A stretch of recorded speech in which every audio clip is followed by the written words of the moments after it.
अच्छा देखिए, आज दुनिया ये कहती हुई नज़र आ रही है कि हम अली वालों को मिटा देंगे। जो हालात हैं, बस मैं इशारा ही कर करके आगे बढ़ जाऊंगा। अब आप गौर करेंगे कि हम मिटा देंगे, हम ख़त्म कर देंगे। अरे अहमको, तुम्हें क्या खबर है? जिसके नाम का सिक्का बांध के हम पूरी दुनिया घूम के चले आते हैं, कोई कुछ नहीं बिगाड़ सकता है। वो वहीं सो रहा है। तुम मिटाओगे, तुम अली वालों को खत्म करोगे।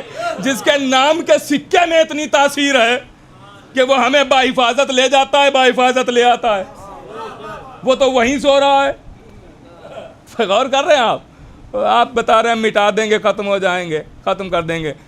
अरे आज एक की क्या बात की जाए, जब यजीद आधी दुनिया का मालिक बना बैठा था, वो अली वालों का ना मिटा सका, तो आज कोई अली वालों को मिटाएगा? फिरौन खुदाई का ऐलान करके ना अली वालों को मिटा सका। अली वाले उस ज़माने में भी थे।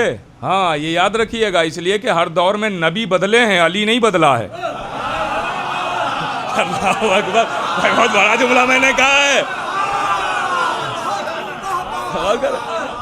हाँ भाई, साहिब जवाहिरुल असरार ने नबी की हदीस लिखी है। नबी की हदीस है, नबी फरमाते हैं, या अली आपने तमाम नबियों की छुप छुप के मदद की है, मेरी खुल खुल के मदद की है।